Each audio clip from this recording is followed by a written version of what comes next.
두 번째 시간 토요일에 여러분 또 나와주시고 또 저를 초대해 주셔서 말씀을 나눌 기회를 주셔서 감사합니다. 여러분 오늘 그 마태복음 1장인데 우리가 이제 성경을 펴면 물론 이제 구약을 펴면은 우리가 이제 창세기지만은 실제적으로 우리가 이제 보통 성경을 읽으면은 처음에는 구약이 어려우니까 신약을 많이 읽고 신약을 펴면은 제일 먼저 나오는 게 이제 마태복음 1장입니다. 그죠? 그래서 우리가 성경을 펼 때 실상으로는 제일 먼저 대하는 게 이제 마태복음인데 그렇게 좀 마음이 편하지는 않습니다. 뭐 자꾸 낳는다고 그러니까 특히 요즘같이 안 낳는 시대에 자꾸 낳는다는 이야기를 들으니까 뭔가 좀 이렇게 익숙하지는 않은데 예수님의 족보가 나와 있습니다. 여러분 이제 예수님의 족보를 이제 교회 생활을 쭉 하신 분들은 수십 년째 이제 보시고 또 설교를 들어도 몇 번을 대부분 들으셨을 텐데 여러분 이제 예수님의 족보에 이제 사람 이름이 수십 명이 나오잖아요. 근데 여러분 생각에 만약에 예수님의 족보 중에서 예수님 말고 제일 중요한 이름을 딱 한 명만 꼽으라고 그러면은 여러분은 뭘 꼽으시겠습니까? 이 예수님의 족보 사람 이름이 여러 명이 나와요. 나보고 딱 한 사람만 꼽으라 그러면은 정답이 있는 건 아니에요. 정답이 있는 건 아닌데 여러분은 뭘 꼽으시겠? 개인적인 의견을 한번 물어보는 겁니다. 예. 제 중학교 후배 이삭이는 어떻게 생각하세요? 제가 어제 몰랐는데 알고 보니까 이삭이가 제 중학교 후배였습니다. 이삭이 거창중학교 몇 회예요? 몇 회인지 몰라? 작년에 졸업했는데 몇 회인지를 몰라? 하여튼 거기 명문학교예요. 명문중학교예요. 예. 이삭이는 여기 족보에서 예수님 족보 중에서 이삭이 생각에는 제일 중요한 이름 예수님 말고 꼽으라면 뭘 꼽을 수 있을까요?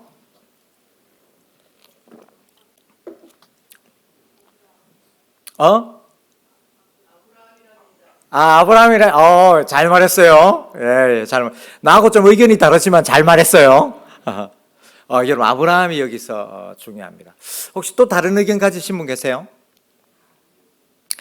예, 이삭의 누나는 어떻게 생각하세요?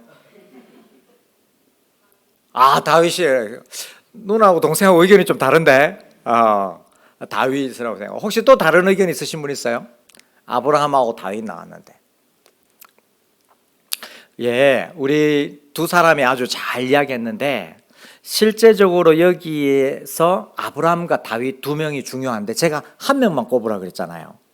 그죠? 그 사실은 이 아브라함과 다윗의 이 중요성이 삐까삐까합니다. 아주 대등하게 중요한데 근데 일단 액면가로는 다윗이 조금 더 중요한 것 같아요. 제가 그 다음에 이제 아브라함이 중요한데 제가 이제 그 이유를 좀 이제 설명해 드리려고 하는데 저에게 만약에 이 이름 중에서 딱 한 명만 꼽으라면 저는 먼저 다윗을 꼽겠어요. 이 마태복음은 할 수만 있으면 끊임없이 예수님과 다윗을 연결시키려고 해요. 첫째, 여러분 이게 이제 예수님의 족보 조상들이 쭉 나와 있는데 왕이 한두 명이 아니잖아요. 그죠? 다윗부터 솔로몬 해가지고 쭉쭉쭉쭉 계속 다 왕이잖아요. 그런데 희한한 게 그 많은 왕들 중에서 오직 다윗에게만 왕이라는 칭호를 붙입니다. 다른 사람도 다 왕인데 다윗에게만 왕이라고 그래요. 여러분 오늘 본문 한번 6절 한번 볼까요? 6절 같이 한번 읽어보겠습니다. 시작. 이새는 다윗상을 낳으니라. 다윗은 우리아의 아내에게서 솔로몬을 낳고 이랬습니다. 다윗에게만 왕이라고 붙여요. 다윗을 막 내세우고 싶은 거예요. 그리고 여러분 17절 맨 마지막 절 한번 볼까요? 맨 마지막 절 같이 한번 다시 읽겠습니다. 시작. 그런즉 모든 대수가 아브라함부터 다윗까지 14대요 다윗부터 바벨론으로 사로잡혀 갈 때까지 14대요 바벨론으로 사로잡혀 간 후부터 그리스도까지 14대더라. 아멘. 여러분 여기 그 17절이 이제 결론인데 여기에 중요한 숫자가 나옵니다. 여러분 뭐가 나옵니까? 숫자? 14, 14죠. 근데 이게 상당히 생뚱맞아요. 뜬금이 없어요. 왜냐하면 이거는 우리가 알다시피 성경에서 이스라엘에게서 그렇게 중요하게 생각하는 강조되는 숫자가 아니에요. 여러분 성경에서 중요한 숫자, 유명한 숫자는 뭘까요? 12. 예, 12가 중요하죠. 12지파, 12사도 뭐 그래서 12가 중요합니다. 그 다음 또 중요하면 뭐가 중요할까요? 장로님 뭐라고 그러셨습니까? 7. 7 하면 뭐 요한계시록에 특히 많이 나오고 7 교회도 나오고 7 명, 7 나팔, 7 대접회가 7이 굉장히 많이 나옵니다. 그 다음 또 하나 꼽으면 뭘까요? 3일체 하면서 3입니다. 14는 아무리 찾아봐도 없어요. 그런데 이 예수님의 족보에는 이 14가 굉장히 중요한 거예요. 아브라함부터 다윗까지 14대요. 다윗부터 바벨론까지 14대요. 바벨론부터 예수님까지 14대. 왜 14대일까? 더군다나 여러분 이게 마태복음이 얼마나 14를 꽤 맞추고 싶으냐면 누구는 누구를 낳고 누구는 낳고 하면 아버지와 아들과의 관계잖아요. 그런데 어떨 때는 뭐냐면 14를 맞추려고 이게 사람이 너무 많아요. 그래서 14를 맞추려고 어떻게 하냐면 손자하고 할아버지를 연결시켜놔요. 왜냐하면 이게 아버지까지 다 치면 14를 넘어버려가지고. 그래서 할 수만 있으면 14를 맞추려고 그러는 거예요. 그럼 14가 뭔가? 14는 옛날에 이스라엘 사람들은 이 아라비아 숫자를 안 쓰고 뭐라고 그러냐면은 히브리어 단어를 가지고 숫자를 표기한 거예요. 우리말로 치면 이런 거예요. A, B, C로 만약에 하면 A는 1이고 B는 2고 C는 3이고 이런 식으로 해가지고 숫자를 A, B, C로 나타내듯이 이 히브리어 알파벳으로 숫자를 나타내는데 다윗이라고 하는 이름이 히브리어로 14라는 말이에요. 다윗의 이 숫자가 14예요. 그래서 보십시오. 할 수만 있으면 예수님의 족보가 다윗하고 연결되어서 예수님이 다윗의 자손이라는 것을 강조합니다. 여러분 예수님이 다윗의 자손이면 그게 뭐가 중요한 거예요? 예수님이 누구라는 왕의 말이에요? 왕이라는 말이에요. 예수님이 왕이라는 말이에요. 왕은 뭐가 있어야 돼요? 혼자 있으면 왕이 됩니까? 아니죠. 왕이 뭐가 필요해요? 나라가 필요해요. 백성 나라가 필요해요. 그래서 뭐냐면은 이 마태복음은 제일 1장 예수님을 소개하는 제일 1장에 예수님은 나라를 다스린다. 이걸 딱 이야기하는 거예요. 그래서 예수님이 세상에 왜 오셨냐면 우리에게 나라를 선물해 주기 위해서 오셨어요. 우리에게 나라를 주시기 위해서 오셨습니다. 이것이 뭐냐면 예수님이 세상에 오신 거고 예수님이 세상에 오셔서 하신 일이에요. 우리가 우리가 머물, 우리가 누릴 영원하고 안전한 나라. 이것을 원래는 하나님이 다윗에게 약속하셨는데 다윗에게 주신 약속이 예수님 안에서 성취되는 겁니다. 그래서 제가 스크린에 보시면은 하나님이 일찍이 다윗에게 이 왕을 약속해 주시고 나라를 약속해 주셨는데 그게 사무엘하 7장 12절 16절에 보면 나오거든요. 여러분 여기 보시면서 같이 한번 읽어볼까요? 하나님이 다윗에게 지금 하시는 말씀입니다. 시작. 내 소환이 차서 내 조상들과 함께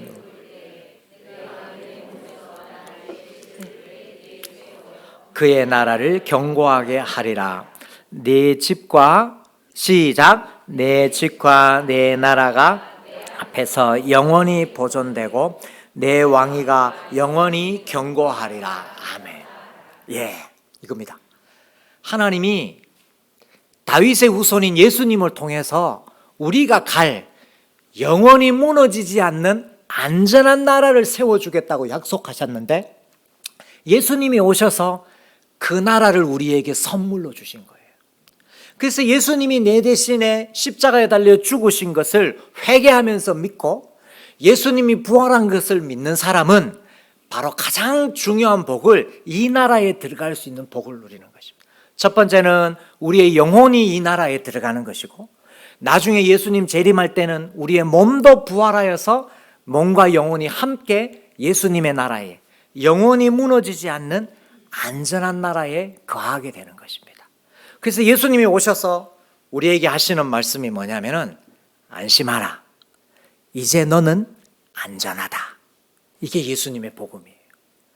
나를 믿는 너는 이제 안심하라. 내가 너를 위해 영원히 무너지지 않는 안전한 나라를 줄 것이다. 거기는 어떤 공격도 없고 어떤 피해도 없어서 안전과 평화와 생명이 보장되는 나라다. 이렇게 하면서 이제 주시는 거예요. 여러분, 제가 이제 여기 어제도 말씀드렸다시피 마리 교회에 오면은 마리 분들만 계시는 줄 알았습니다. 근데 보니까 오늘 우리 제 권사님, 가북 출신 우리 권사님 고향 선배님도 계시고, 오늘 제가 오장로님 보니까 오장로님 외가 쪽도 가북이시더라고요. 제가 거창 분들이 다 고향이지만 가북 분들 더 반갑습니다. 저는 어제도 말씀드렸다시피 가북에서 제일 골짜기에서 태어나고 자랐거든요. 자랐는데, 여러분 가북은 여기 이제 거창이 원래 이제 골짜기들 유명해요. 가북 골짜기, 고제 골짜기, 북산 골짜기, 신원 골짜기 다 유명한 골짜기지 않습니까? 근데 이제 가북 골짜기는 제가 태어난 곳은 이제 뭘로 유명하냐면, 저희 집에 앞산을 넘으면 바로 해인사입니다. 합천 해인사. 그래서 이 산 넘으면은 바로 해인사입니다. 그래서 이제 그쪽은 제가 어릴 때는 그 가북 골짜기, 저 용암 골짜기에는 용산만 해도 한참 내려와야 되고요. 저 용암 골짜기는 교회가 없었습니다. 그리고 전부 다 해인사의 영향 아래 있는 사람이다. 제가 그 골짜기에서 예수쟁이 1호입니다.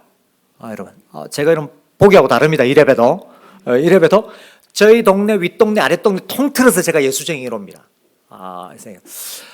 물론 이제 그 동네에서는 권씨 가문의 아무개 자서 교회에 미쳐가지고 이렇게 이제 유명한데, 아무튼 제가 그렇게 됐는데, 제가 여러분 어릴 때요, 제가 이제 나중에 이제 어제도 말씀드렸다시피 고등학교 때 이제 예수님을 믿고 교회를 다니기 시작했는데, 어릴 때 저에게 하나 좀 지금 생각하면 굉장히 좀 충격적인 사건이 있었는데, 저희 같은 동네에 이웃집 아저씨가 농약을 먹고 자살을 했습니다.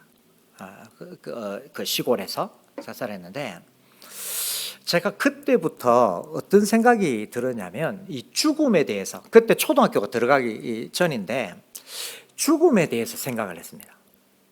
그래서 이 죽음에 대해서 생각하고, 이 사람이 이 땅에서 영원히 사는 것이 아니구나. 모든 사람은 죽음을 맞이하고 다 죽는구나. 그러면 죽으면 어떻게 되지? 이 생각을 하게 됐습니다. 여러분, 이 생각을 몇 살 때 했다고요? 여러분, 역시 떡잎부터 이 생각을 한 거예요. 그런데 여러분, 이게 답을 주는 사람이 없잖아요, 그 동네에. 그래서 제가 한때는 부모님을 따라서 그 문제의 답을 얻으려고 해인사를 갔습니다. 해인사에 가면 그 희랑대라고 유명한 남자가 있는데, 거기에 이제 가가지고 제가 거기서 여러분 절밥이 좀 맛있었습니다. 절밥도 먹고 이래가지고 했는데, 이게 하여튼 그래서 이제 막 이게 알아보려고 했어요. 죽음과 죽음 이후에 대해서. 근데 이게 뭔가 시원치가 않아요.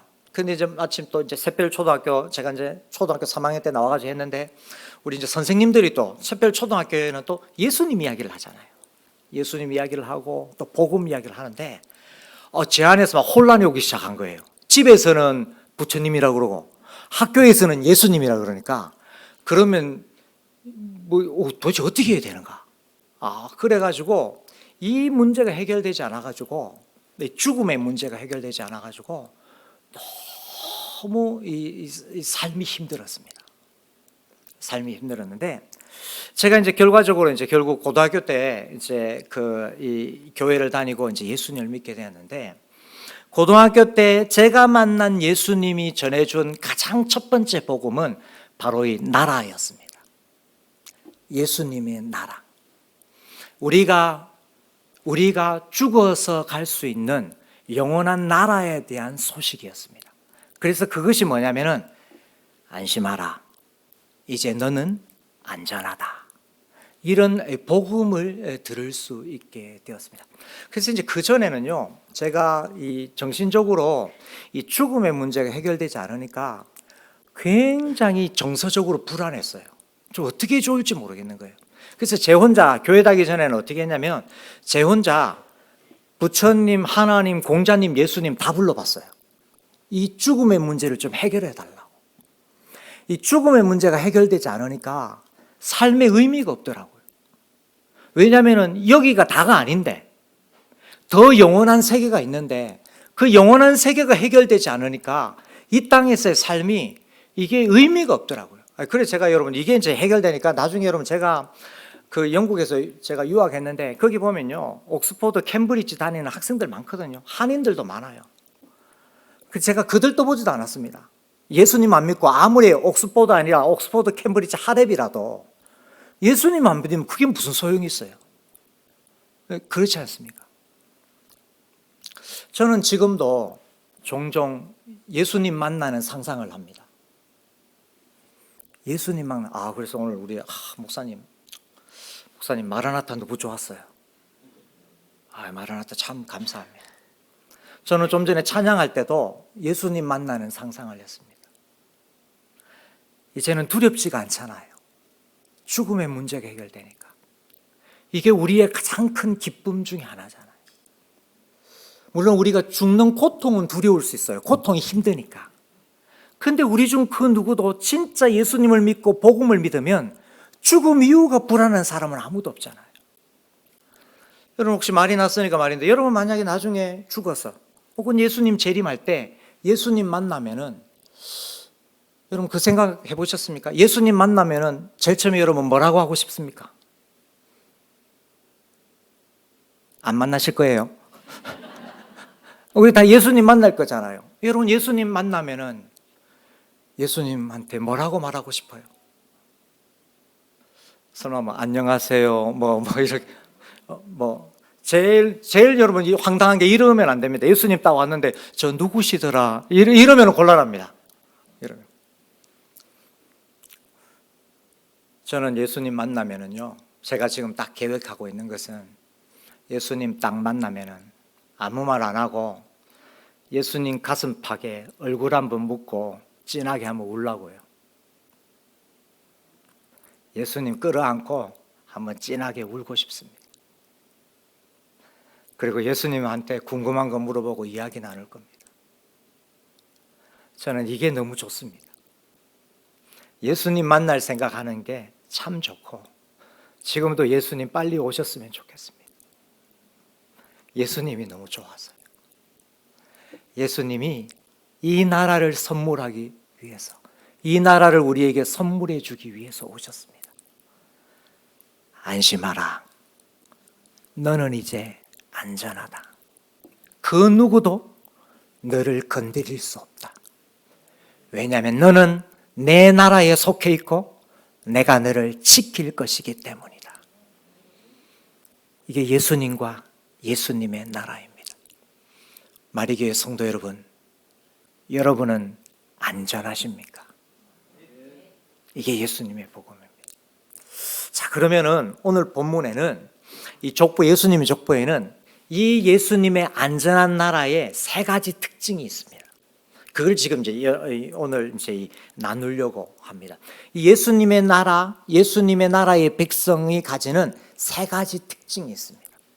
그것을 족보를 통해서 보여줍니다. 첫 번째, 이 예수님이 다스리시는 나라, 예수님이 우리에게 선물로 주는 나라의 첫 번째 특징은 뭐냐면 이 예수님의 나라는 은혜가 지배하는 나라입니다.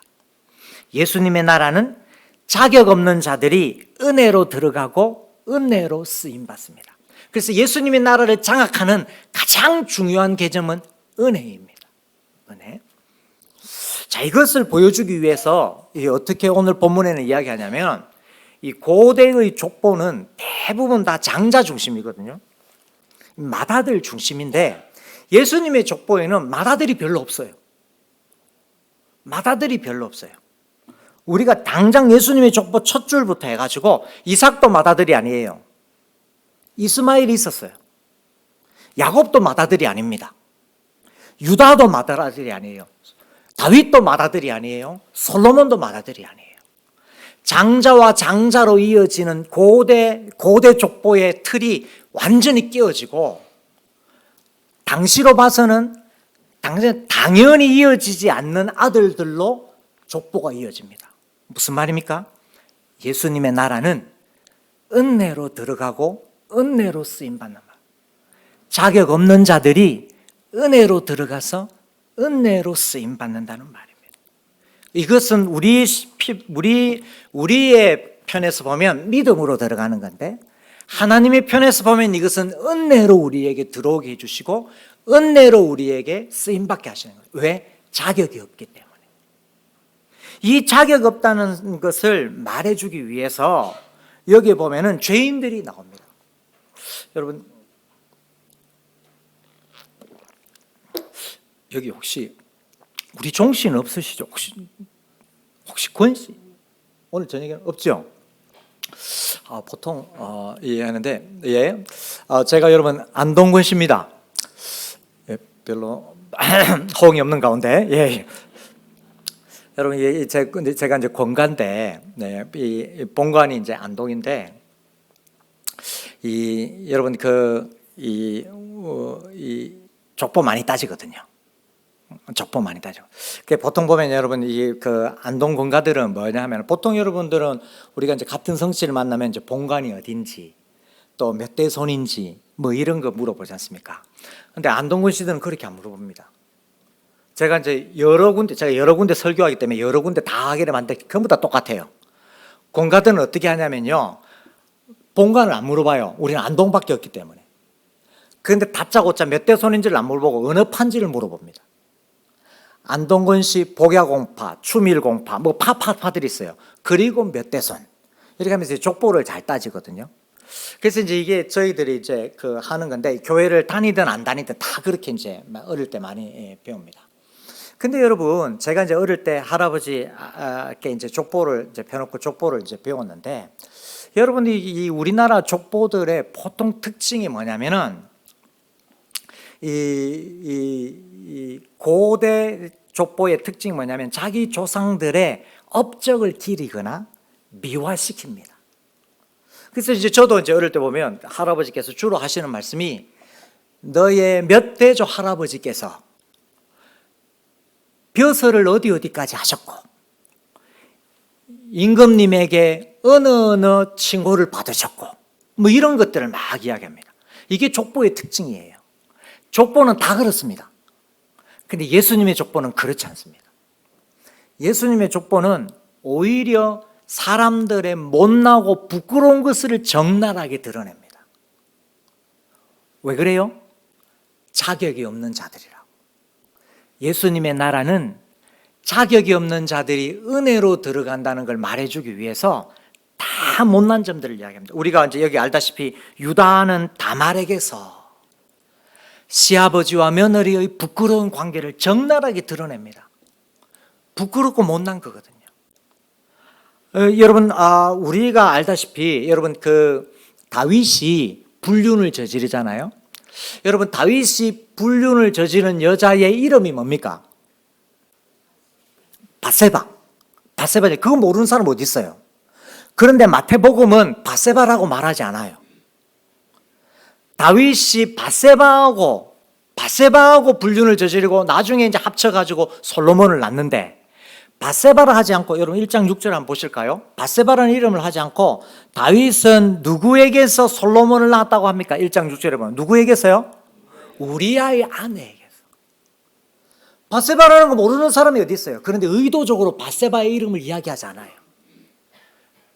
다윗이 남의 아내와 부끄러운 짓을 했다는 말입니다. 제가 이야기했잖아요. 마태복음은 할 수만 있으면 다윗에게만 왕이라는 말을 붙이고, 할 수만 있으면 다윗을 높이고 예수님과 다윗을 연결시킨다고요. 그런데 뭐라고 합니까? 아무리 위대한 다윗일지라도 자격이 없다. 아무리 위대한 왕일지라도 자격으로 가는 것이 아니라 뭘로 간다고요? 은혜로 간다. 은혜로 간다. 그래서 뭡니까? 예수님의 나라는 은혜로 들어가고 은혜로 쓰임받고. 그래서 이 은혜로 들어가는 사람의 특징이 뭐냐면은 내가 자격이 있어서 들어가고 자격으로 쓰임받는 게 아니기 때문에 할 수만 있으면 나는 낮추고 예수님을 높입니다. 이게 은혜로 들어간 사람의 특징입니다. 그래서 예수님의 나라는 은혜가 지배하는 나라인데, 다른 한편 은혜가 지배한다는 말은 다른 한편으로는 겸손이 지배한다는 말. 은혜로, 나는 자격이 없이 은혜로 들어가고 은혜로 쓰임받기 때문에 나는 낮추고 예수님을 높이는, 그래서 은혜의 같은 단어는 뭐냐면 겸손입니다. 은혜 받은 자는 표가 나는데 겸손으로 나갑니다. 그래서 사실은 나는 사실은 말로는 은혜다 하는데, 실제로 자기를 낮추거나 겸손하지 않은 사람은 진짜 은혜라고 생각하지 않은 사람입니다. 진짜 내가 자격이 없는데 예수님이 은혜로 나를 구원해 주셨고 은혜로 나를 사용하신다는 것을 진짜 믿는 사람은, 나는 자격이 없기 때문에 할 수만 있으면 나는 낮춥니다. 그래야 예수님이 높아지니까. 여러분이 이 마태복음이, 여러분 공부하면 공부할수록 아주 희한합니다. 이 마태복음이요, 이 마태복음이 예수님이 12제자를 적거든요. 예수님이 12제자 목록을 적습니다. 마태복음, 마가복음, 누가복음에 예수님이 12제자 목록이 다 나옵니다. 베드로, 안드레, 야고보, 요한 이렇게 해가 쭉 가룟 유다까지 예수님이 12제자를 선택했다는 말이 마태복음에 나오고 마가복음에 나오고 누가복음에도 다 나옵니다. 근데 여러분 희한합니다. 이 마태복음에는요, 마태가 예수님이 이런 12제자를 택했다고 그래놓고 베드로, 안드레, 야고보, 요한 쭉 했는데 자기 이름을 딱 써야 돼요. 이 마태가 예수님이 12제자 중에 한 명이었잖아요. 근데 마가복음하고 누가복음에는 그냥 마태로 써요. 우리 거창말로 마태만 써요. 그런데 마태복음은 베드로, 안드레, 야고보, 요한 하면서 마태가 예수님이 12제자를 목록을 딱 쓰다 마태라는 자기 이름을 딱 쓰려고 그럴 때 붓을 멈춥니다. 그리고 마태가 뭐라고 그러냐면은 세리 마태 이렇게 적어요. 자기의 옛날 직업을 적습니다. 여러분, 세리는 잘나고 자랑스러워할 직업일까요? 아닙니다. 유대인들에게는 가장 부끄러운 직업이에요. 세리는 세 가지 면에서 당시 이스라엘 사회에서 굉장히 수치스러운 직업입니다. 세리는 첫째, 집안에서 세리가 나오면 족보에서 파냅니다. 세리는 부정한 자라고 그래가지고 족보에서 파냅니다. 두 번째, 세리는 회당 예배에 참석할 수가 없습니다. 부정한 자라고 그래가지고. 또 세리는 법정 증인으로 설 수가 없어요. 못 믿을 놈이라 그래가지고. 그래서 세리는 부끄러워서 할 수만 있으면 감추고 싶은 거예요. 근데 여러분, 우리는 안 그렇잖아요. 되도록이면 부끄러운 것은 감추고 좋은 것, 잘난 거는 막 드러내고 싶잖아요. 그런데 마태는 뭐냐면 세리 마태, 자기의 부끄러운 것을 드러냅니다. 왜 그랬을까요? 나 원래 이렇게 못난 놈이었다고. 나는 원래 이렇게 못나고 부정한 자인데 예수님이 은혜로 나를 불러주셨다고. 은혜로 나를 구원해 주시고 은혜로 나를 사용해 주셨다고. 나는 낮추고 예수님은 높이고. 이게 예수님의 나라 백성의 특징입니다. 나는 낮추고 그분은 높이고. 왜? 나는 자격이 없는데 예수님이 은혜로 나를 구원해 주시고, 나는 자격이 없는데 예수님이 은혜로 나를 직분 주시고, 나는 자격이 없는데 예수님이 나를 은혜로 사용해 주셨기 때문에 할 수만 있으면 나는 낮추고 예수님을 높이고. 이게 예수님의 나라고 예수님의 교회입니다. 나는 낮추고 예수님만 높이고. 이게 예수님의 나라 특징이 되겠습니다. 두 번째 특징 보겠습니다.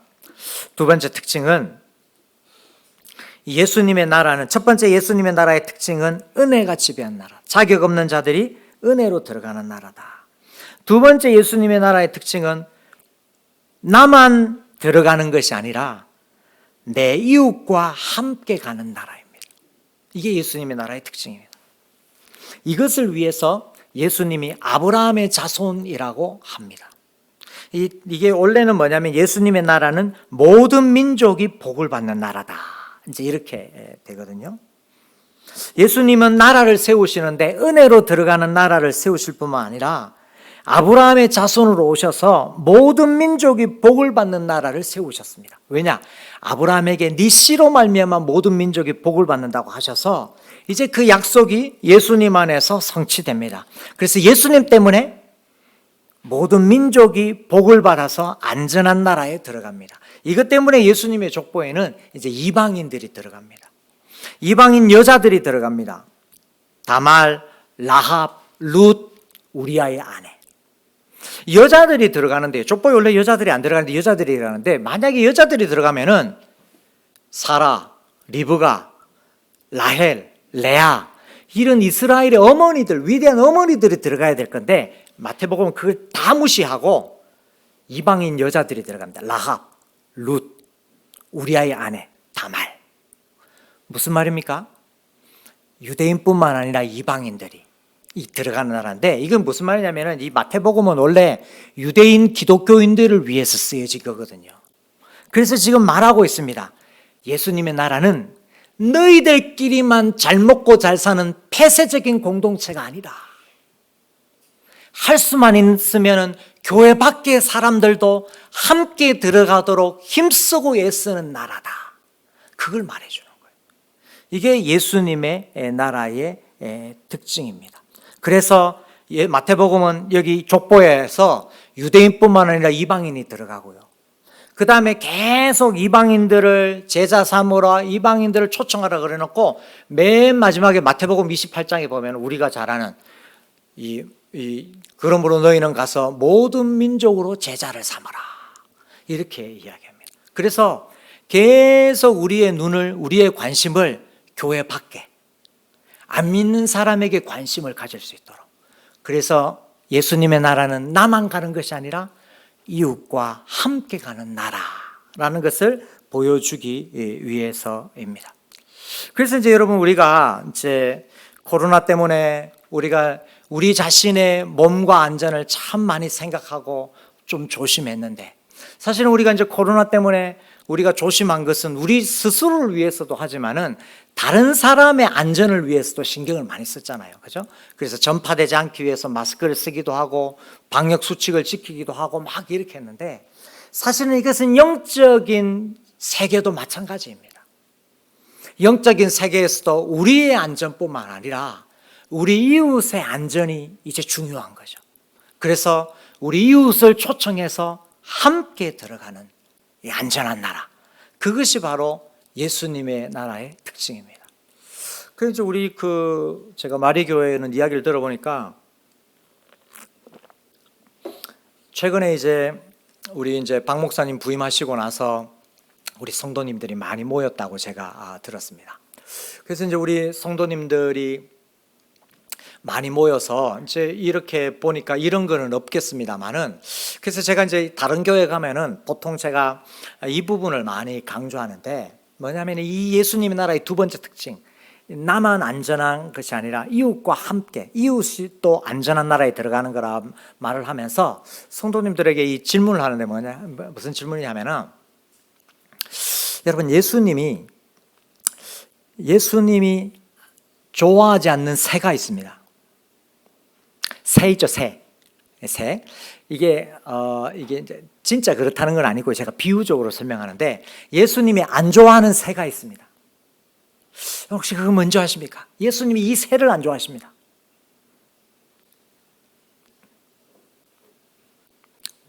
모르시겠습니까? 예.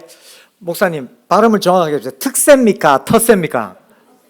예. 제가 어느 교회 가니까 특새를 안 좋아한다고 그러더라고요.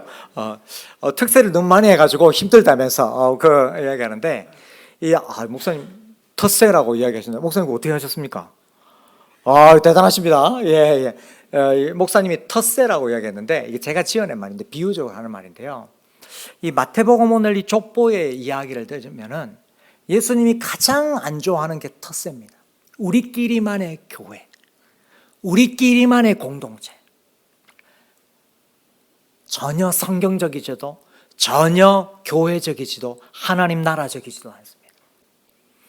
예수님의 나라는 끊임없이 우리 밖의 사람들에게 눈을 돌려서 사람들과 함께 안전한 나라에 들어가는 것입니다. 그래서 이게 예수님의 나라 백성의 특징입니다. 마태가 그런 사람들이었어요. 마태가 그런 사람이었어요. 여러분, 이게 마태가 참 또 이 특이한 사람이에요. 제가 얘기했잖아요. 세리 마태 이렇게 했다고 그러잖아요. 근데 이게 또 마태가 또 이게 특이한 게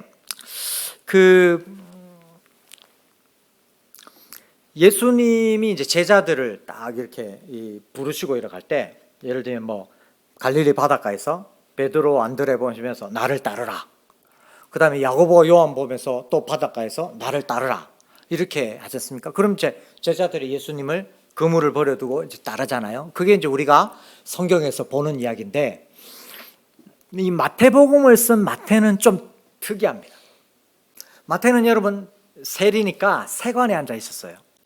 세관에 앉아 있어서 예수님이 나를 따르라 그러니까 따라갔어요. 그런데 다른 제자들과 달리 마태는 예수님을 따르고 나서 아주 독특한 짓을 합니다. 좋은 짓이에요. 좋은 일이에요. 다른 제자들도 그래 했겠지만 그러나 그렇게 했다는 기록은 성경이 없어요. 근데 마태만 다른 제자와 달리 독특하게 한 것이 있는데, 마태는 예수님을 따르고 나서부터 바로 뭘 했냐면은 자기 집에서 잔치를 벌입니다. 이게 마태복음에 나오고 마가복음에 나오고 누가복음에도 다 나와요. 마태는 예수님을 따르고 나서 자기 집에서 파티를 열어요. 그래서 어떻게 했냐면은 예수님을 초대하고 그 다음에 자기 동료 세리들을 초대합니다. 그래서 잔치를 벌려요. 왜 그랬냐면은 예수님과 자기 친구를 연결시키기 위해서. 그래서 마태는 관심이 예수님과 사람들을 연결시키는 데 관심이 있어요. 나만 안전한 것이 아니라 내 친구도 내 이웃도 같이 안전해야 되니까 마태의 관심이 여기에 있었습니다. 친구야, 함께 가자. 이게 마태의 관심이에요. 그래서 족보를 쓸 때도 일부러 이방인을 넣었습니다. 우리끼리만 가는 나라가 아니라 이방인도 함께 가는 나라다. 그리고 예수님의 명령을 기억할 때도 모든 민족을 제자 삼아라.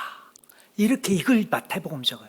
마태복음은 교회 밖의 사람들에게 관심이 있었어요.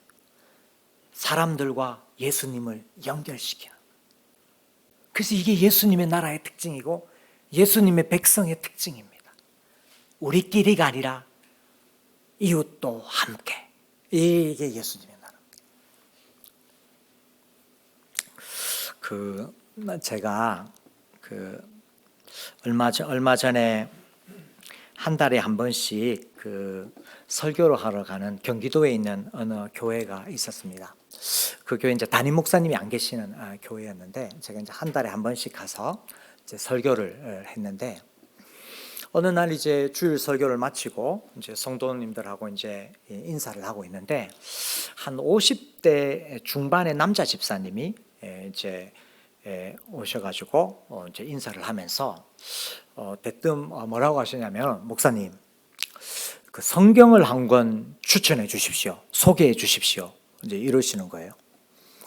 그래서 제가 이제 속으로 아니 성경이 다 같은 성경이지 무슨 성경을 소개해 달라고 그러시나 이렇게 생각하고 있었는데, 알고 봤더니 이제 이 집사님이 하시는 말씀이 뭐냐면, 자기 친구가 지금 이제 그 위암 말기로 병원에 이제 입원해 있는데 자기 친구에게 예수님을 좀 소개하고 싶고, 그 다음에 예수님을 소개한 다음에 이 성경을 선물로 주고 싶은데, 여러분 이제 뭐 알다시피 우리 성경이 이게 초신자가 읽기가 좀 어렵잖아요, 이해하기가. 그래서 초신자도 쉽게 읽을 수 있는 성경을 달라는 이제 그런 뜻이었습니다. 그래서 이제 제가 이제 그 집사님께 이러이러한 성경이 있습니다라고 이제 소개를 했습니다. 여러분, 이 집사님 마음이 참 귀하잖아요. 참 귀하고, 제가 여러 교회를 설교하러 다녔지만 이런 분은 제가 처음이라서 참 제가 마음도 흐뭇하고 좋고 귀해서 제가 그 교회 장로님에게 그 집사님이 어떤 분인지를 한번 물어봤습니다. 장로님, 저 집사님이 저보고 뭐 이러이러 하다는데 도대체 저분은 어떤 분입니까? 제가 물었더니 그 이제 장로님이 하시는 말씀이 이제 그 집사님에 대해서 이야기하는데, 이 집사님이 대학생 시절에 선교단체도 열심히 하고 교회 생활을 굉장히 이제 열심히 하셨다고 그러더라고요. 근데 이제 그 대학을 졸업하고 나서 방학을 하셨답니다. 교회 방학을 하셨답니다. 교회 방학을. 교회 방학을 했는데 좀 깁니다. 30년을 방학을 했습니다. 30년을. 그래서 이제 여러분, 이제 말이 좋아서 30년이지 이게 30년 방학하는 동안 삶이 완전 무너진 거예요. 완전 삶이 피폐해지고 가정도 깨어지고 삶이 완전 엉망인 거예요. 그래서 이제 이 집사님이 그렇게 피폐한 생활을 하고 있으니까 자기 친구 장로님이, 너 이제 그렇게 살면 안 된다. 이제는 돌아와야 된다. 너무 늦기 전에 친구야, 이제는 돌아와라. 그러면서 이 집사님이 나이 50에 이제 돌아온 거예요. 이제 나이 50에 이제 다시 교회에 나와가지고 우리가 소위 말하는 이제 은혜를 받은 거예요. 예수님을 깊이 이제 만난 거예요. 그렇게 이제 은혜를 받고 보니까 이제 위암 말기로 죽어가는 자기 친구, 예수님 모르고 죽어가는 자기 친구가 이제 너무 불쌍한 거예요. 그래서 이제 친구에게 예수님을 소개해주고 이제 성경을 이제 선물로 준 거죠. 그로부터 이제 2달 후에 제가 이제 그 교회에 또 이제 설교하러 가는 주간인데, 설교를 마치고 이제 성도님들하고 같이 이제 식사 교제를 하고 있는데, 또 이제 그 집사님이 저에게 이제 와가지고 이제 하시는 말씀이, 목사님, 제가 얼마 전에 목사님에게 성경 좀 추천해 달라고 한 그 친구 있죠. 그러니까 그래서 제가 예, 집사님, 아유 그래, 그 친구 어떻게 됐어요? 그러니까 그 집사님이 하시는 말씀이, 그 친구가 지난주에 죽었습니다.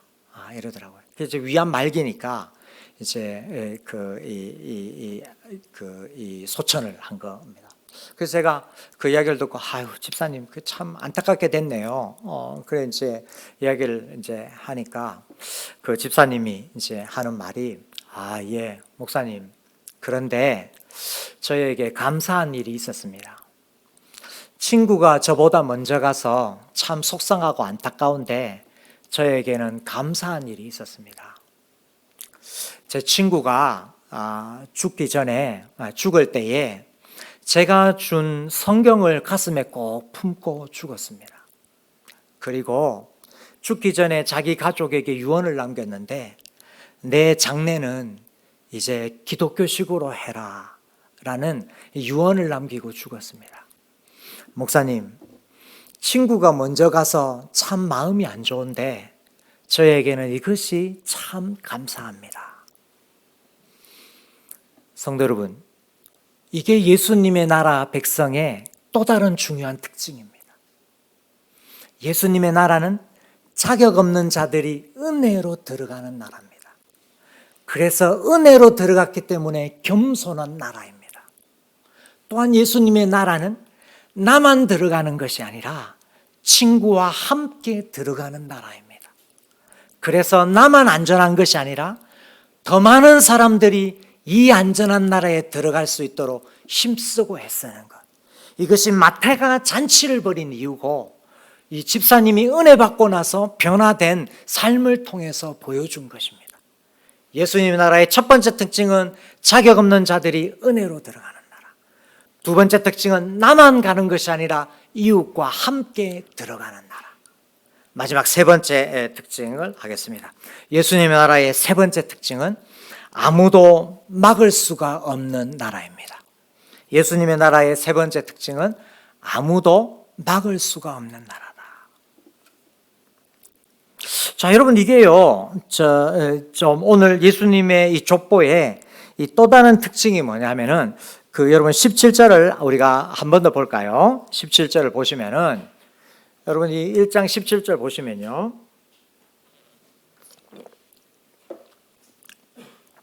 여러분 여기에 중요한 이름이 4개가 나옵니다. 여러분 이거 한번 찾아보실래요? 17절에 보시면은 중요한 이름이 4개가 나와요. 제일 처음에는 뭘까요? 아브라함, 그 다음에는 다윗, 그 다음에는 바벨론, 그 다음에는 그리스도. 이렇게 아브라함, 다윗, 바벨론, 그리스도 이렇게 네 개가 나옵니다. 근데 여러분 이거 우리가 자주 봐서 그렇지 굉장히 희한한 거예요. 이상한 거예요. 왜냐면요, 그리스도는 예수님이니까 당연히 우리가 먹어주잖아요. 그죠? 아브라함과 다윗도 유명한 예수님의 조상이니까 이게 또 먹어줘요. 근데 여기에 바벨론이 나와요. 이게 여러분 희한합니다. 아브라함부터 다윗까지 연례되고 다윗부터 바벨론까지 연례되고 바벨론부터 예수님까지 연례돼요. 근데 왜 바벨론이 들어갈까요? 바벨론은 사람 이름이 아니잖아요. 그죠? 이 바벨론 때에 이 예수님의 조상 이름이 있어요. 여고냐라고 이 사람 이름이 있어요. 여기 족보에 나와요. 그런데 여고냐라고 하지 않고 바벨론을 적습니다. 여러분 다시 여러분 성경 보시기 바랍니다. 바벨론 나온 때 여러분 11절 12절을 보시면요. 11절 12절에 보시면은 여고냐라는 사람이 나옵니다. 11절 12절 다 같이 한번 읽어보겠습니다. 시작. 바벨론으로 사로잡혀 연락하니라. 바벨론으로 사로잡혀 간 후에 여고냐는 살대를 낳고, 거기까지 여고냐가 있어요. 여고냐.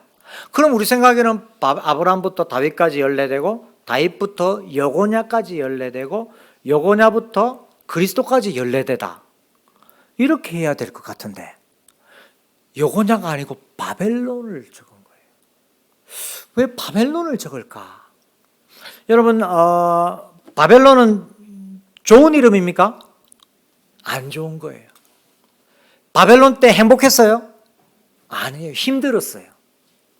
힘들고 부끄럽고 수치스럽고 안 좋은 때입니다. 우리가 알다시피 이스라엘 역사에서 가장 수치스러운 시기입니다. 하나님의 심판을 받아서 희망이 보이지 않던 시기입니다. 그런데 그런 척박한 환경을 뚫고 예수님의 족보가 이어집니다. 메시아의 족보가 이어집니다. 바벨론이라는 열악한 상황을 만나더라도 예수님의 족보가 끊어지지 않습니다. 무슨 말이냐면은 외부의 공격이 아무리 심하고 내부의 연약함이 아무리 심해도 예수님은 태어났고 예수님의 나라는 세워졌습니다. 그래서 예수님의 나라는 바벨론이 막을 수가 없어요. 예수님을 바벨론이 막을 수가 없어요. 하나님의 열심, 예수님의 열심이 이것을 이루신 것입니다. 언약에 신실하신 하나님이 다윗에게 영원하고 안전한 나라를 주시겠다고 약속하신 하나님이 그분의 열심으로 자신의 약속을 성취하셨습니다. 그래서 이 하나님의 열심, 이 예수님을 아무리 강한 바벨론일지라도 막을 수가 없었습니다. 예수님은 태어났고 하나님의 뜻은 성취되었습니다. 회개하고 예수님을 믿는 자에게 영원하고 안전한 나라를 주시려는 하나님의 열심, 예수님의 뜻을 아무도 막을 수가 없었습니다. 그래서 예수님의 나라는 바벨론도 막을 수가 없습니다. 우리가 가는 나라는 우리의 구원과 우리의 삶은 바벨론이 막을 수가 없습니다. 여러분 이제 예수님의 조상들은 이 바벨론의 지배를 받는 아주 힘든 생활을 하고 있었는데, 이 마태복음을 쓰고 마태복음을 받아서 읽는 1세기 이스라엘 성도들은 누구의 지배를 받고 있었죠? 예수님의 조상들은 바벨론의 지배를 받고 있었어요. 그런데 예수님 시대와 사도들 시대 때는 누구의 지배를 받고 있었습니까? 세계 최강대국인 로마의 지배를 받고 있었습니다. 그래서 이 마태복음을 읽는 독자들에게, 성도들에게 말하고 있는 거예요. 무슨 말을 하고 있냐면은 이와 같이 로마도 막을 수가 없을 것이다. 너희 조상들을 향한 하나님의 열심을 바벨론이 막을 수가 없었던 것처럼 너희를 힘들게 하는 로마도 하나님을 막을 수가 없다. 하나님의 나라는, 하나님의 열심은 아무도 막을 수가 없고 아무도 이길 수가 없다. 하나님은 그분의 열심으로 자신의 뜻을 성취하시는 분이다. 그러므로 너는 어떠한 악조건 속에서도 그분의 열심으로 너를 지키고 너를 안전한 나라로 이끄시는 하나님만을 신뢰해야 한다. 이걸 지금 말해주고 있습니다. 하나님께서 그분의 열심으로 일할 것이기 때문입니다. 오늘 이 저녁에 나오신 성도 여러분, 오늘 우리도 또한 세상의 반대와 저항 때문에 혹은 세상의 유혹과 속임수 때문에 고단한 인생을 살 수 있습니다. 그러나 세상도 예수님의 열심을 이기지 못할 것입니다. 세상도 우리 하나님의 열심을 막을 수가 없습니다. 그래서 오늘을 사는 성도들에게, 세상 때문에 힘들어하는 성도들에게 오직 하나님의 열심, 예수님의 열심만 바라보게 하고 그 예수님만 붙들고 믿음으로 살아가게 합니다. 이것이 예수님의 나라의 세 번째 특징입니다. 아무도 막을 수가 없는 나라. 그래서 하나님만 의지하고 믿음으로 가는 나라. 이게 예수님의 나라의 세 번째 특징이 되겠습니다. 첫 번째는 예수님의 나라는 자격 없는 자들이 은혜로 들어가는 나라다. 그래서 내가 은혜로 들어가고 은혜로 쓰임받았다는 것을 믿는 자는 겸손으로 보답하는 나라입니다. 두 번째 예수님의 나라의 특징은 모든 민족이 복을 받는 나라. 나만 안전하면 그만인 나라가 아니라 이웃과 함께 안전한 나라에 들어가는 것입니다. 그래서 이 나라를 믿는 사람들은 친구야 함께 가자 하면서 다른 사람의 안전에 신경을 씁니다. 세 번째 예수님의 나라의 특징은 아무도 막을 수가 없습니다. 어떠한 악조건도 하나님의 열심, 나를 향한 하나님의 열심, 우리를 향한 하나님의 열심을 막을 수가 없습니다. 그래서 이 하나님의 나라를 믿는 사람들은 어떠한 악조건 속에서도 믿음으로 인내합니다. 이것이 예수님의 나라 백성의 세 번째 특징이 되겠습니다. 예수님이 이런 나라를 우리에게 선물해 주기 위해서 오셨습니다.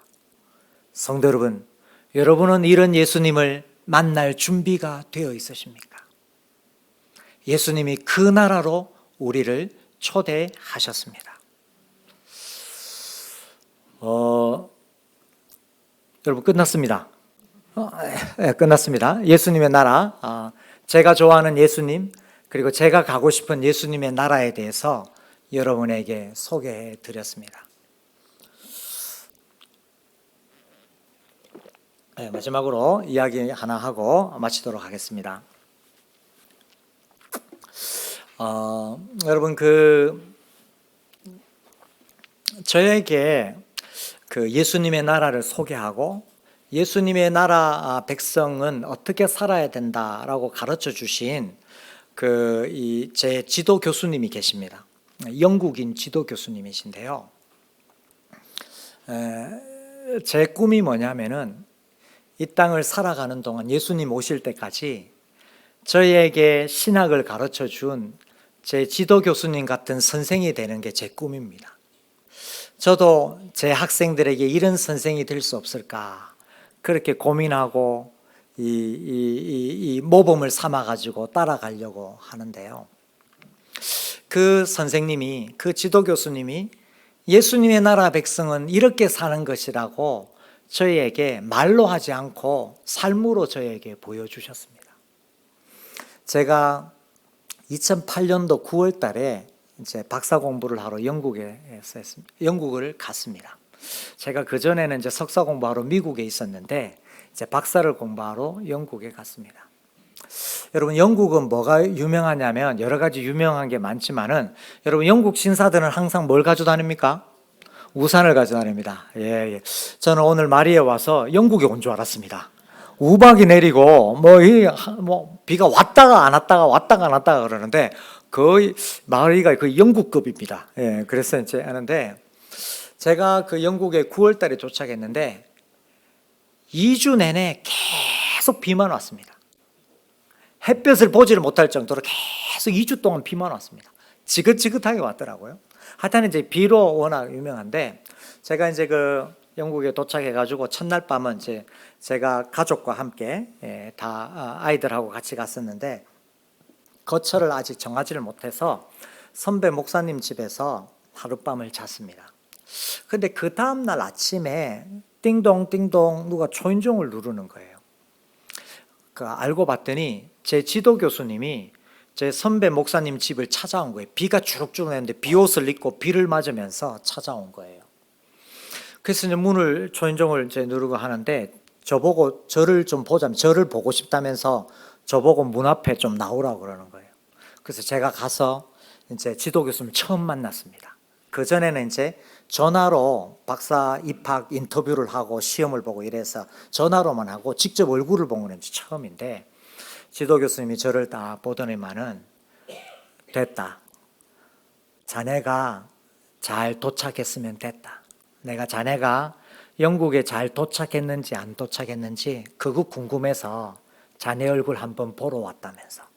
그래서 문 앞에서 그걸 딱 확인하고 다시 비를 주룩주룩 내는데 비를 맞으면서 이제 가신 거예요. 그래서 제가 다른 분들한테 영국 교수님들은 다 저러냐니까 저분만 유독 저런대요. 그래서 이제 제가 이제 시차정을 한 다음에 2주 후에 이제 지도 교수님 연구실로 이제 수업을 하러 갔습니다. 여러분 영국은 박사 공부를 어떻게 하느냐면 학생하고 교수하고 1대1로 수업을 합니다. 개인 지도를 합니다. 4년 내내.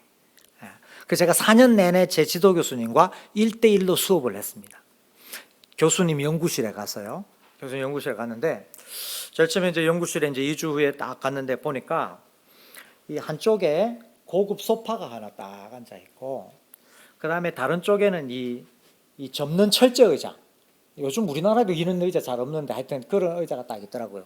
그래서 제가 이제 연구실에 들어가니까 이제 이 소파는 고급 소파는 당연히 교수님 자리고 저는 이제 철제 의자가 제 자리인 줄 알고 딱 이렇게 앉으려고 하니까 지도 교수님이 막 말리더라고요. 거기 네 자리 아니고 네 자리가 여기가 내가 소중히 여기는 내 제자들이 앉는 자리라면서 그러면서 저를 소파에 앉히는 거예요. 그리고 지도 교수님이 철제 제자 끝머리에 쪼그리고 앉아가지고 이래 하시는 거예요. 여러분 말이 좋아서 고급 소파지 제가 여기 편하게 앉을 수 있었겠습니까?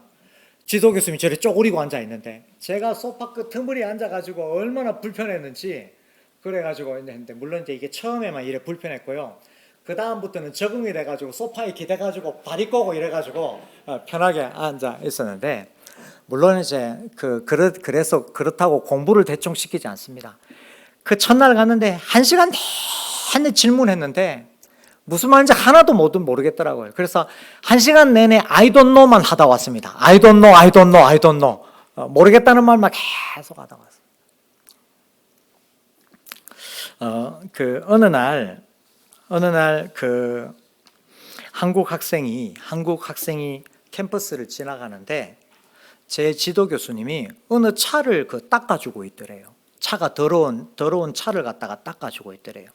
그래서 이제 이 한국 유학생이 제 지도 교수님 보고 선생님 뭐 하시냐고 그러니까 이 선생님이 하는 말씀이 조지 차가 더러워서 내가 좀 닦아주고 있다면서 그렇게 하는데 이 조지가 누구냐면 제 지도 교수님이 이제 캠브리지 나오고 영국에서 박사한 다음에 인도에 선교사로 5년 갔거든요. 인도에서 선교사를 5년 했는데 인도에 선교하면서 그 학교를 열어가지고 이 인도 학생들을 신학교를 열어가지고 인도 학생들을 가르친 거예요.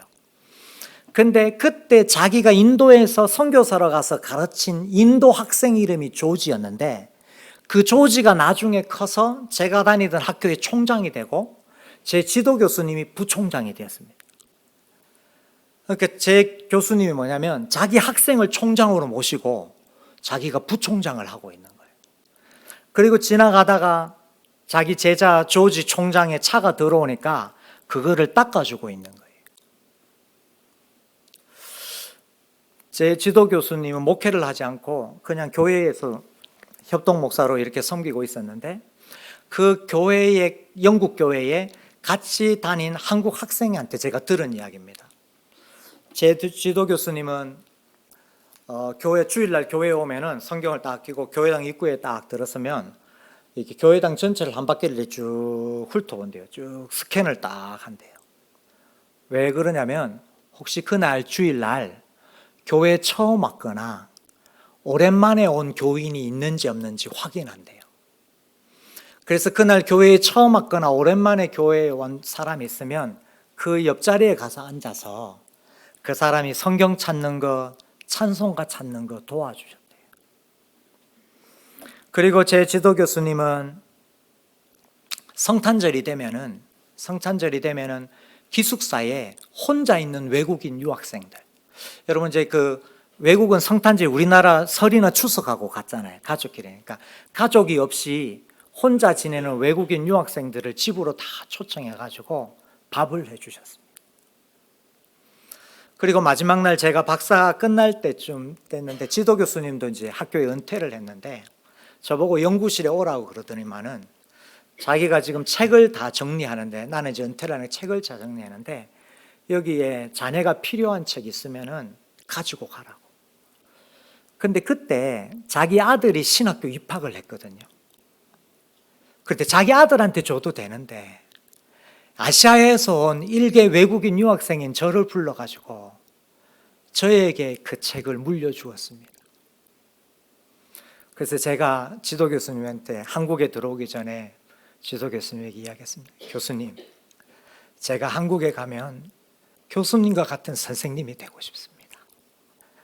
예수님을 믿지만은 내가 자격 없는데 은혜로 내가 예수님을 믿고 은혜로 박사학위를 받고 은혜로 교수가 된 줄을 알고 제가 겸손하게 낮아져서 교수님처럼 섬기겠습니다. 교수님처럼 교회에 새로 오거나 교회에 오랜만에 온 사람을 관심을 가지고 사랑하는, 예수님의 나라는 은혜로 들어가면서 동시에 다른 사람과 함께 들어가는 나라라는 걸 알고 그런 마음으로 제가 섬기고 싶습니다. 성도 여러분, 이것이 예수님의 나라입니다. 이것이 예수님의 나라. 여러분 한번 이렇게 살아보시지 않겠습니까? 나에게 주신 구원, 나에게 주신 직분, 자격이 있어서 준 게 아니라 은혜로 주신 것 알고 나는 낮추고 예수님과 교회를 높이고 섬기고, 나만 안전한 것이 아니라 다른 사람도 같이 들어가는 것을 힘쓰고, 혹시 우리 가정에, 혹시 우리 교회에 어려운 일이 생길지라도 나를 향한 하나님의 열심은 아무도 막을 수 없다는 걸 알고 믿음으로 요동하지 않는 사람, 그 사람이 예수님의 나라 사람이고 그 사람이 예수님 나라 백성입니다. 저는 마리교회가 이런 예수님의 사람들로 득실득실 그리면 좋겠습니다. 이런 예수님의 사람으로 가득 차서 은혜로 살아가는 인생, 다른 사람과 함께 살아가는 인생, 그 누구도 막을 수 없는 복된 인생이 되시기를 주님의 이름으로 축원합니다. 아멘. 우리 같이 한번 기도하겠습니다. 우리 한번 말씀을 기억하면서 기도할 때, 하나님 아버지, 예수님의 나라를 은혜로 들어간다고 하셨는데 제가 한순간도 이것 잊어버리는 교만한 인생 되지 않게 하시고 은혜로 구원 주시고 은혜로 건강 주시고 은혜로 직분 주시고 은혜로 모든 나의 삶을 주셨사오니 예수님 더 낮아지겠습니다. 더 겸손하게 예수님과 교회에 섬기게 해 주십시오. 예수님, 저만 안전한 나라 들어가는 것이 아니라 교회 밖의 사람들도 초청하는데 관심을 가지고 기도하는 그런 우리 교회 되게 해 주십시오. 하나님 아버지, 우리 가정에 최근에 이런 어려움이 있습니다. 우리 사업장에 이런 어려움이 있습니다. 우리 자녀들에게 이런 어려움이 있습니다. 하나님, 그러나 제가 믿음이 흔들리지 않도록 도와주십시오. 아무도 막을 수 없는 나라를 선물로 주셨는데 제가 믿음이 흔들리지 않고 하나님의 열심히 우리 자녀를, 우리 가정을, 우리 교회를 인도하심을 알고 믿음으로 살아가게 하여 주시옵소서. 우리 이런 제목으로 같이 한번 기도하도록 하겠습니다.